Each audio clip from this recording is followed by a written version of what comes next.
Good morning, good afternoon, good evening दोस्तों।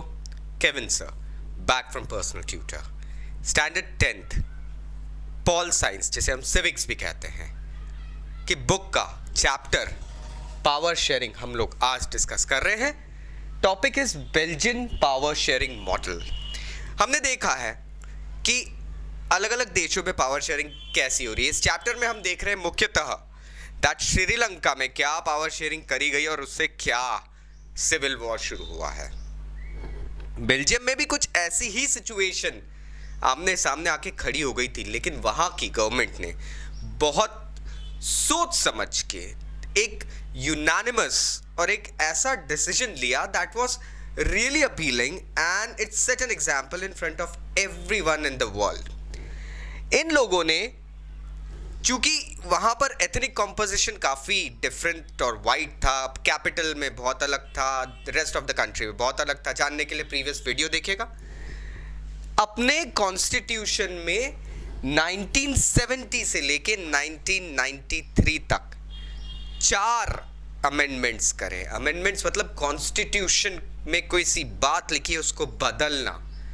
अब दोस्तों, एक देश का कॉन्स्टिट्यूशन, संविधान, उस देश की नींव होती है, लेकिन जब वो नींव कमजोर हो तो उस जगह को फिर से खोद के स्ट्रॉन्ग बनाना पड़ता है। बेल्जियम में ये भली भांति किया गया, एक बार नहीं, 2 बार नहीं, 4 बार। वहां पे कुछ ऐसे पॉइंट्स इनकलकेट किए गए कॉन्स्टिट्यूशन के अंदर कि सब लोगों को इक्वल अपॉर्चुनिटी मिले। ऐसा नहीं हो कि कोई सी कम्युनिटी अपनी मेजॉरिटी के कारण मेजॉरिटेरियनिज्म की तरफ आकर्षित हो जाए और दूसरे लोगों को लेफ्ट आउट सा फील हो।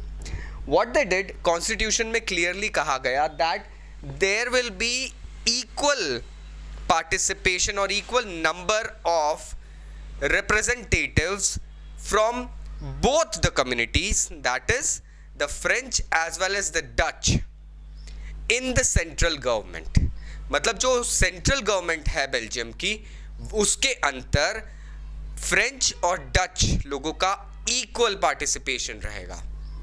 इससे क्या होता है, कोई सिंगुलैरिटी नहीं रह जाती है। मतलब कोई एक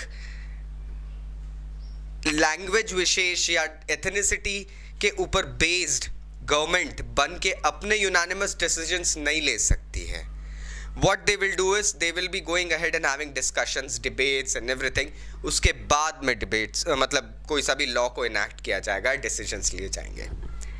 सेकंड, ये कहा गया कि जितनी स्टेट गवर्नमेंट्स हैं, क्योंकि किसी स्टेट में कोई सी अलग गवर्नमेंट रहेगी, कहीं फ्रेंच की मेजॉरिटी वाली रहेगी, कहीं पे डच की मेजॉरिटी वाली रहेगी, कहीं पे हो सकता है जर्मन मेजॉरिटी वाली भी रहे। ये कहा गया कि ये जो स्टेट गवर्नमेंट है वो सेंट्रल गवर्नमेंट की जूनियर के समान काम नहीं करेगी कि सेंट्रल गवर्नमेंट ऑर्डर दे रही है और स्टेट गवर्नमेंट उसे एक्टिवेट कर रही है, इम्प्लाई कर रही है। यहाँ थोड़ी ऑटोनॉमी दी गई स्टेट गवर्नमेंट्स को। That means some powers to take decisions उनको दिए गए। हाँ, हालांकि मेजर पावर्स तो सेंट्रल गवर्नमेंट के पास रहते हैं, but certain powers were given, certain autonomy was given to the state government so that they will be going ahead and taking their own decisions। if they need any help, central government is always there। फिर अब मैंने German नाम लिया दोस्तों, लेकिन German सिर्फ 1% है। German speaking लोग जो है, they are just 1% in the whole country। तो क्या करें, यहां पर एक थर्ड लेवल गवर्नमेंट बनाने की भी बात आई। वो third level government local level पे बनती थी। मान लीजिए आप एक शहर के अंदर एक कम्युनिटी है, वहां पे जर्मन्स रहते हैं या जर्मन स्पीकिंग लोग रहते हैं। अब जर्मन स्पीकिंग लोग वहाँ रहते हैं तो जाहिर सी बात है वो अपना कोई रिप्रेजेंटेटिव चाहेंगे, तो वहाँ पर एक थर्ड लेवल गवर्नमेंट बनाने की अनुमति दी गई। ऐसा कहा गया था कि अब लोकल लेवल पे थर्ड लेवल की एक सेपरेट गवर्नमेंट मतलब लाइक एक बनेगी जो कि कम्युनिटी गवर्नमेंट कहलाती है। ये कम्युनिटी गवर्नमेंट जो होती है ये लोकल लेवल पे काम करती है। इससे रिप्रेजेंटेशन सब कम्युनिटीज को मिलता है। ये गवर्नमेंट क्या चीज़ें देखेगी, ये उस एरिया के और उस कम्युनिटी के कल्चरल, एजुकेशनल और लैंग्वेज बेस्ड इश्यूज देख सकती है। हाँ, गवर्नेंस के लिए स्टेट गवर्नमेंट और फिर सेंट्रल गवर्नमेंट तो है ही, बट इस थर्ड लेवल गवर्नमेंट को भी ऑटोनॉमी दी गई। मैंने ये थर्ड लेवल का पॉइंट इसलिए पहले बोला क्योंकि अब मैं आता हूं ब्रसल्स के ऊपर। कैपिटल सिटी है Brussels. Now what happened in the capital city? Capital city में बात बदल गई दोस्तों। कैपिटल सिटी में उल्टा है, फ्रेंच ज़्यादा है, डच कम है। पूरे देश में डच ज़्यादा है, फ्रेंच कम है। तो ब्रसल्स में एक सेपरेट गवर्नमेंट बनाई गई, लेकिन ये कंडीशन वहाँ भी रखी गई थी कि जो पार्टिसिपेशन है वो फ्रेंच और जर्मन दोनों का, सॉरी फ्रेंच और डच दोनों का इक्वल रहेगा। और इस गवर्नमेंट को बेसिकली रिप्रेजेंटेटिव गवर्नमेंट माना जाएगा। सेंट्रल गवर्नमेंट रहेगी, बट ये एक सिटी के अंदर, एक एरिया के अंदर, कैपिटल के अंदर की एक सेपरेट गवर्नमेंट है।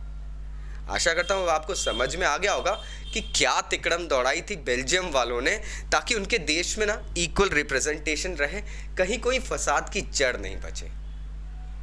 टॉपिक समझ में आया तो वीडियो लाइक ज़रूर करना दोस्तों, और कोई भी डाउट है तो कमेंट बॉक्स में कमेंट ज़रूर करना। एग्जाम्स नज़दीक आ रहे हैं, please study hard. Take care, bye bye.